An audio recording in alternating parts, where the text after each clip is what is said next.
मेरा नूरपुर गांव के हाई स्कूल में बतौर हेडमिस्ट्रेस पहला दिन था। स्कूल का तारीफी दौरा करते हुए मुख्तलिफ क्लासों से होती हुई मैं पहली जमात में पहुंच गई। वहां मौजूद टीचर साहिबा मुझे देखकर खामोश हो गईं और एहतरामन अपनी जगह से उठ खड़ी हुईं। मैंने इन्हें सलाम किया और अहवाल का तबादला करके बच्चियों की तरफ मुतवज्जा हुई तो देखा कि सभी नन्ही मुन्नी बच्चियां इश्तियाक भरी मासूम निगाहों से मुझे ही देख रही थीं। इनको शायद पहले से ही पता था कि आज नई मैडम आने वाली हैं।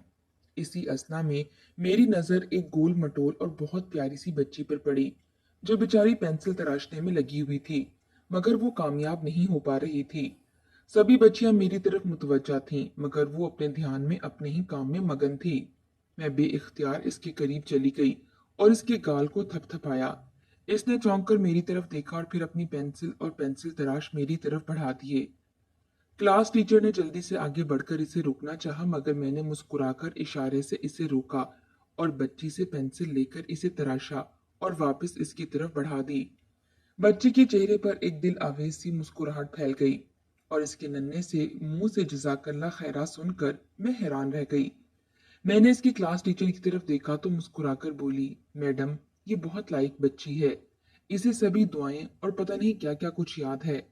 मैंने बड़ी दिलचस्पी से इस बच्ची से कहा कि आपको नमाज आती है। इसने बजाय कोई जवाब देने के जल्दी से अपना नन्हा सा दुपट्टा दुरुस्त किया और खड़े होकर हाथ बांधे और बुलंद आवाज में बड़ी रवानगी से नमाज सुनाना शुरू कर दी। इसके बाद मैं जिस कलमे या दुआ का नाम लेती, अभी मेरी बात मुकम्मल नहीं होती थी कि वो फर फर सुनाना शुरू कर देती। मैं बड़ी खुशगवार हैरत से इसे देखने लग गई और रश्क करने लगी कि काश ये मेरी बेटी होती। मैंने बेख्तियार इसके गाल पर प्यार किया और इससे पूछा, बेटी, आपको ये सब किसने याद कराया है? और इसका जवाब सुनकर मैं हैरत ज़दा रह गई। इसने जवाब दिया, अम्मा सिखनी ने। मैंने हैरत से फिर पूछा, क्या कहा? अम्मा सिखनी ने? बच्ची ने उसी तरह मासूमियत भरे अंदाज में अस्बात में सर हिला दिया। मैंने फिर पूछा, ये अम्मा सिखनी कौन है? बच्ची बोली कि वो मेरी फुप्पो हैं। मैंने टीचर की तरफ मुड़ते हुए पूछा कि ये भला कैसा नाम हुआ? ये तो मुसलमानों वाला नाम नहीं लगता। टीचर कहने लगी, जी मैडम, ये बच्ची इस गांव के नंबरदार साहब की पोती है। नंबरदार साहब के यहाँ एक खातून रहती हैं जिनको सब अम्मा सिखनी कहते हैं। बल्कि वो खुद ही बच्चों को कहती है कि मुझे इसी नाम से पुकारा करो। मैं इसके बारे में ज्यादा नहीं जानती क्योंकि मैं दूसरे गांव से हूँ, लेकिन इसके बारे में यही मशहूर है कि वो सिख है और इस गांव की सारी बच्चियां इसी से कुरान पाक पढ़ती हैं। अब जाहिर है ये बात ऐसी थी कि जो भी ये बात सुने इसे भला इसमें दिलचस्पी क्यों ना पैदा हो। मैंने अपनी मुतजस्सिस तबीयत के हाथों मजबूर होकर इससे मिलने की ठान ली। ये रमजानुल मुबारक के बिल्कुल आखिरी दिन थे और एक दो दिन में ईद की छुट्टियां होने वाली थीं। इन दिनों वैसे भी दिल अल्लाह की तरफ ज्यादा मुतवज्जा होता है, इसलिए मैंने अगले दिन ही इस खातून से मिलने का इरादा कर लिया। अगले दिन असेंबली के बाद मैंने उसी गांव की एक बच्ची को साथ लिया और नंबरदार साहब के घर की तरफ रवाना हो गई।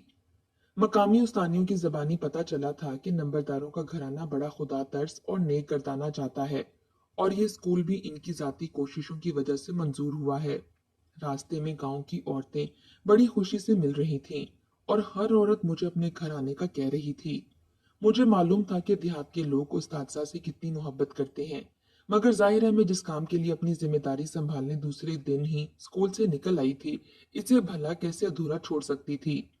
गांव के दरमियानी चौक में पहुंचे तो मेरे साथ वाली लड़की ने एक बड़े घर की तरफ इशारा करते हुए बताया कि यही नंबरदारों का घर है और अम्मा सिकनी भी इधर ही रहती हैं। बड़ा गेट खुला हुआ था और सामने ही बरामदे में पंखा लगा हुआ था और इसके सामने पड़ी चारपाई पर एक सफेद रेश बुजुर्ग गांव तकिए से टेक लगाए नीम दराज हुए तस्बीह कर रहे थे और इनकी आंखें बंद थीं। चारपाई के साथ कुछ कुर्सियां भी पड़ी हुई थीं। मैंने करीब जाकर बुलंद आवाज से सलाम किया तो उन्होंने चौंक कर आंखें खोल दी और जल्दी से सीधे होकर बैठे और फिर उठने की कोशिश करने लगे। तो मैंने इन्हें कहा कि नहीं बाबा जी, आप बैठे रहें। उन्होंने पहले तो मेरी तरफ देखा, फिर बच्ची पर नजर डाली। इसकी स्कूल वाली वर्दी को देखते ही पूछा, अच्छा तो बेटी तुम स्कूल से आई हो? मैंने कहा, जी बाबा जी, मैं स्कूल से ही आई हूँ। मेरा कल ही यहाँ तबादला हुआ है। इसने सर हिलाकर बोला, अच्छा तो तुम हो नई मैडम? वो बुजुर्ग मुझे बिल्कुल अपने नाना की तरह लग रहे थे और इनके बोलने से ही इनका अच्छा इखलाक और खानदानीपन छलक रहा था। वो फिर बोले, बेटी, अगर आपको मुझसे कोई काम है तो इधर ही कुर्सी पर बैठ जाओ, वरना अंदर घर चली जाओ, वहां खवातीन मौजूद हैं। पहले तो मैंने सोचा मैं अंदर ही चली जाऊं, मगर फिर इनसे कहा मुझे आपसे ही कुछ बात करनी है। वो फौरन बोले, जी बिस्मिल्लाह बेटी, इधर बैठो कुर्सी पर, और बताओ आपका रोजा तो है ना। मैंने कहा जी जी मैं रोजे से हूँ।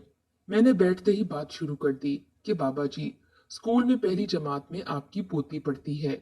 मेरी बात मुकम्मल होते ही बाबा जी की आंखें चमक उठीं और वो मुस्कुराकर बोले, अच्छा आप फातिमा की बात कर रही हैं। वो माशाल्लाह से बहुत समझदार और ज़हीन बच्ची है और हर वक्त मेरे साथ ही रहती है और रात को मेरे साथ ही सोती है। मैंने कहा जी जी, वो वाकई बड़ी ज़हीन है माशाल्लाह।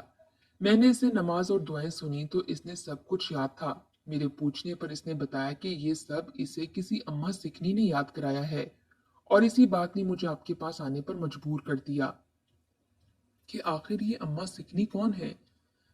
फातिमा कह रही थी कि वो मेरी फुप्पो है। अब वो संजीदा हो बैठे थे। मेरे चुप होने पर वो बोले, बेटी, ये हमारे घर का एक ऐसा मामला है जिसके तजस्सुस में आपसे पहले भी कई लोग हमारे यहाँ आ चुके हैं। भला ये कैसे हो सकता है कि कोई औरत सिख हो मगर वो मुसलमानों के बच्चों को कुरान पाक पढ़ाती हो और खुद भी नमाज रोजे और पर्दे की पाबंद हो। मैंने हैरत और दिलचस्पी से पूछा, अच्छा तो वाकई ये बात सच है? वो सिख मजहब से ताल्लुक रखती है। बाबा जी नफी में सर हिलाकर बोले, बेटी तुम ही कहो कि भला ये सिखों वाले अमाल हैं, मगर वो अपने आप को ऐसा ही कहलवाना पसंद करती है और इसके पीछे भी एक खास वजह है। वैसे वो हर वक्त कुरान पाक पढ़ती रहती है, 5 वक्त नमाज पढ़ती है, गांव के सभी बच्चियों को कुरान पाक और नमाज रोजे की तालीम देती है। बाबा जी चुप हुए तो मैंने पूछा, बाबा जी, अगर वो इतनी ही नेक और शरीयत की पाबंद है तो वो अपने आप को इस नाम से कहलवाना क्यों पसंद करती है? बाबा जी बोले, बेटी ये लंबी दास्तान है। यहाँ लोग मेरे पास आते जाते रहते हैं। यहाँ बात बताना बहुत मुश्किल हो जाएगा। आप अंदर घर चलें, वहाँ मेरी बहुएं बेटियां भी हैं। वहीं आकर आपको सारी बात बताता हूँ। वहां से उठकर अंदर चली आई। घर की खवातीन भी बड़ी चाहत और पुरतपाक तरीके से मिली और बहुत जल्द मेरे साथ घुल मिल गईं। थोड़ी देर में बाबा जी भी आ गए और इनकी जबानी जो मैंने दास्तान सुनी वो आपकी नजर करती हूँ। बाबा जी के मुताबिक तकसीम से कबल इनके गांव में चंद एक घराने रहते थे जिनसे इनके बहुत अच्छे मरासिम थे। तकसीम से कुछ दिन कबल ही ये खातून अम्मा सिखनी, जिसका असल नाम परमीत कौर था, पैदा हुई थी। इसके पैदा होने के 2 दिन बाद इसकी मां चल बसी थी, मगर इसने जाने से पहले अपनी बेटी बाबा जी की एहलिया के सुपुर्द कर दी थी और इन्हें वसीयत की थी कि मेरी बेटी को तुम पालना, मगर इसको सिख मजहब से दूर ना करना। बाबा जी की एहलिया ने, जो खुद भी एक नौमौलूद बेटे की मां थी, इस दौर की सच्ची मोहब्बतों को निभाने की खातिर इससे वादा कर लिया और बच्ची को अपना दूध पिलाना शुरू कर दिया। मगर कुछ ही दिन बाद तकसीम का ऐलान हो गया और सभी खानदानों को हिंदुस्तान से जाना पड़ गया। इस दौरान बाबा जी और इसकी एहलिया को परमीत से सगी औलाद जैसा प्यार हो गया था, मगर उन्होंने दिल पर सब्र का पत्थर रखकर बच्ची के असल वालिद सिख के सुपुर्द कर दी। इन्हें गांव वालों ने अपनी हिफाजत में करीबी कैंप तक पहुंचा दिया। वो तो चली गई, मगर इधर बाबा जी की एहलिया का रोना मुसलसल जारी था। वो बच्ची की जुदाई बर्दाश्त नहीं कर पा रही थीं और खुद बाबा जी का भी शिद्दत गम से यही हाल था कि कुछ खाया पिया नहीं जा रहा था। उसी रात बाबा जी के दरवाजे पर आवाज पड़ी। देखा तो दरवाजे पर निहाल सिंह अपनी बेटी को उठाए खड़ा है और बच्ची का रो रो कर रंग काला पड़ चुका था। वो रोते हुए कह रहा था कि खुदा के लिए मेरी बेटी को बचा लो, वरना वो भूखी प्यासी मर जाएगी। वो कुछ भी नहीं खा पी रही और ना ही किसी के पास चुप कर रही है। और बाबा जी की एहलिया ने जैसे ही इसे सीने से लगाया, वो फौरन चुप कर गई और थोड़ी देर बाद सो गई। तभी निहाल सिंह ने कहा, मेरी बेटी को आप ही रख लें, बाद में अगर कभी मौका मिला तो मैं ले जाऊंगा, वरना आज से ये आपकी बेटी है। जो भी इसके मुकद्दर में हुआ, मैं इस पर राजी हूँ। इसके बाद वो वापस चला गया और परमीत कौर इनके पास रह गई और यहीं बड़ी हुई। बाबा जी और इनकी एहलिया ने बड़ी दयानतदारी से बच्ची को सब कुछ बता रखा था कि इसके माँ बाप कौन हैं और वो किन की बेटी है। इस दौरान निहाल सिंह से खतो किताबत भी चलती रही। तकरीबन 5-6 साल के बाद वो बड़ी कोशिशों से पाकिस्तान आया ताकि अपनी बेटी को वापस ले जाए। बाबा जी और इनकी अहलिया ने बच्ची को बहला फुसलाकर और चंद दिनों में दोबारा वापस आने का कहकर इसके साथ भेज दिया। मगर गांव की हदूद से निकलकर इसकी हालत फिर वही हो गई कि शायद वो जिंदा नहीं बचेगी। निहाल सिंह इसको फौरन वापस ले आया और इसे हमेशा के लिए इनके सुपुर्द करके रोता हुआ खाली हाथ अपने नए वतन वापस लौट गया। तब से परमीत कौर, जिसको प्यार से सभी पम्मी कहते थे, इनकी बेटी बनकर इनके पास ही रह रही थी। वो दूसरी बच्चियों के साथ स्कूल भी जाती और स्पारा भी पढ़ने जाती। माहौल का असर था या कोई और बात थी कि वो आम बच्चियों की निस्बत कुछ ज्यादा ही नमाज रोजे की तरफ लग गई। अपनी उम्र से बड़ी बातें करने लग गई। वो जब अपनी उम्र को पहुंची तो बाबा जी ने निहाल सिंह को खत लिखा कि पम्मी की शादी की उम्र हो गई है, वो पाकिस्तान आ जाए ताकि इसकी मौजूदगी में पाकिस्तान में रह जाने वाला कोई अच्छा सिख खानदान तलाश करके इसकी शादी कर दी जाए। निहाल सिंह पाकिस्तान आ गया, मगर पम्मी ने शादी करने से इनकार कर दिया और अपनी जिंदगी यूं ही बिताने का फैसला कर लिया। इसका कहना था कि वो अगर बाबा जी और इनकी अहलिया को छोड़कर गई तो वो जिंदा नहीं रह पाएगी। सभी जतन नाकाम हो गए। तो निहाल सिंह ने बाबा जी को कहा कि आपने अपना वादा हमारी सोच से भी बढ़कर निभाया है। मैं आपसे दिलो जान से राजी हूँ। वो अगरचा पैदा हमारे यहाँ हुई है, लेकिन वो है असल में आपकी ही बेटी। कोई शायद अपना भी इसे इतना प्यार ना दे सकता जितना आपने दिया है। इसलिए अब से आप इसके मौत तक के सारे फैसलों के मालिक हैं।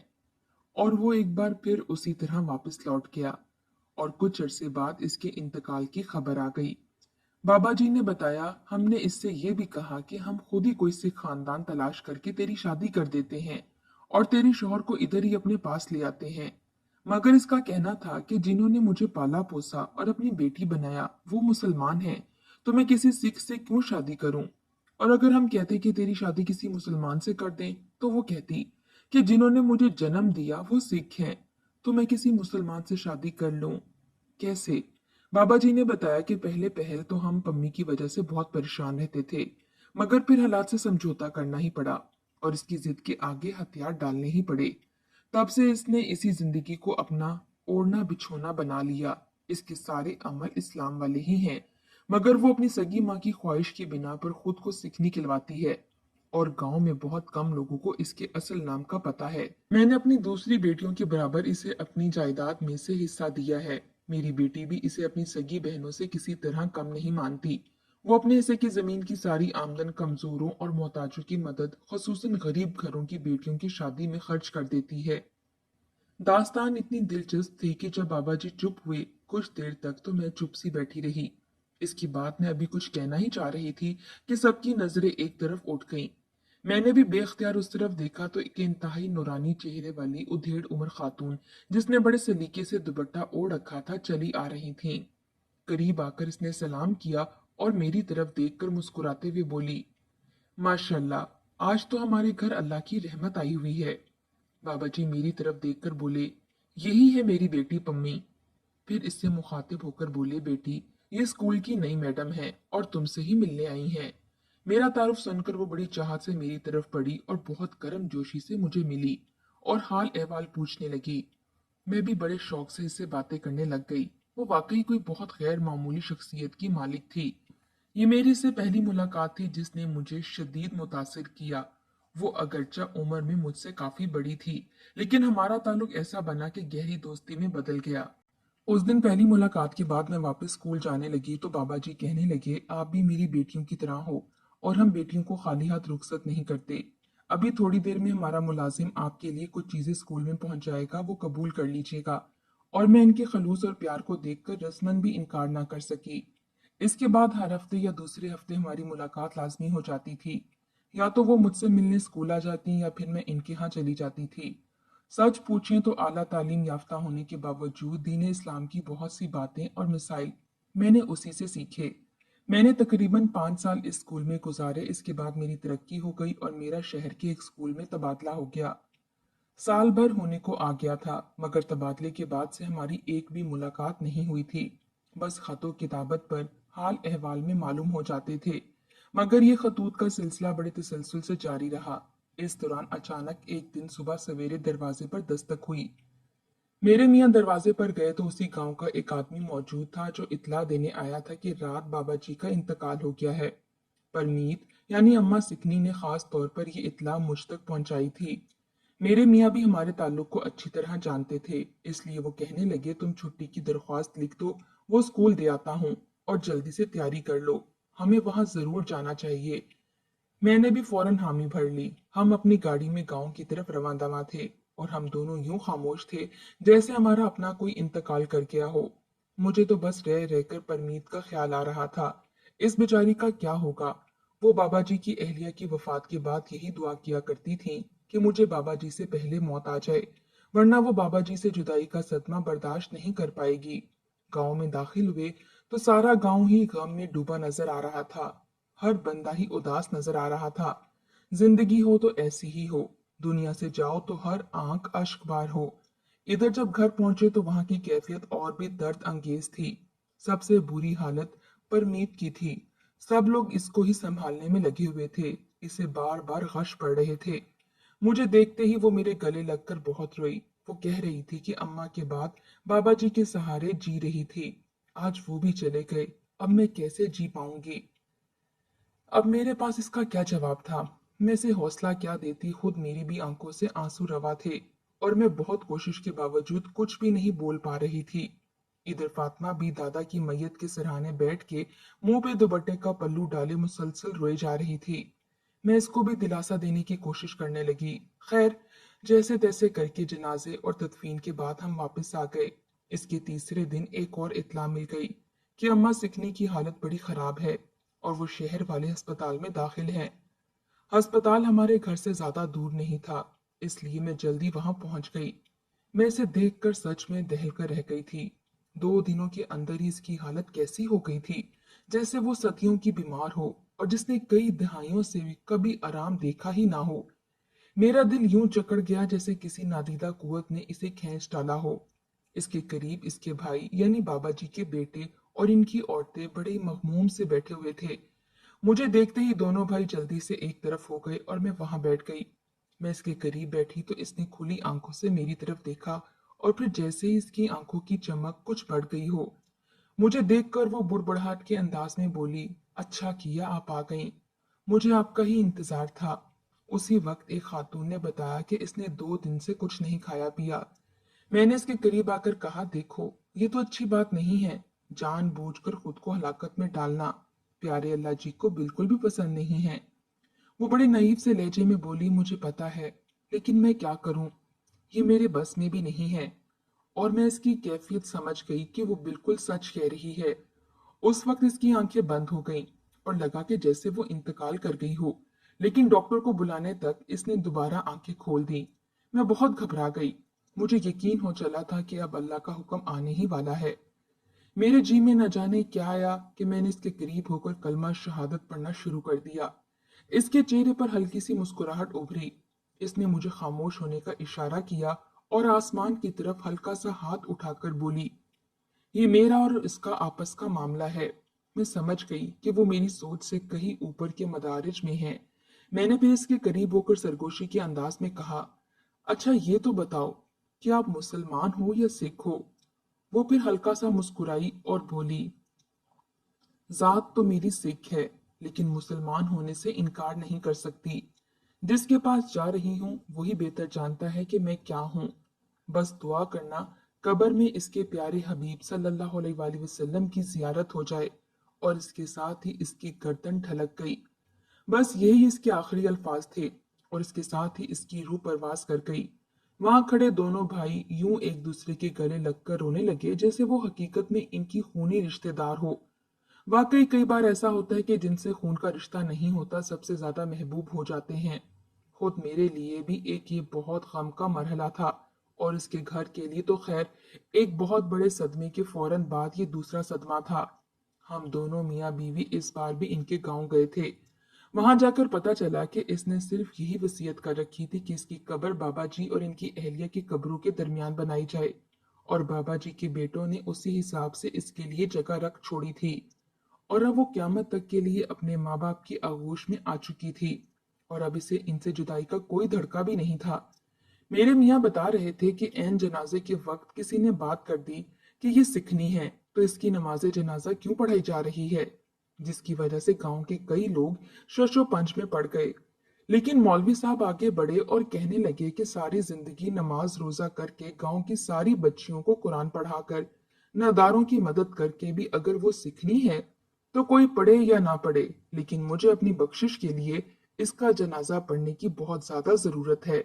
और ये कहकर उन्होंने किबला रुख होकर जैसे ही तकबीर के लिए हाथ बुलंद किए तो कोई एक बंदा भी ऐसा नहीं था जो सफ में आकर खड़ा ना हो।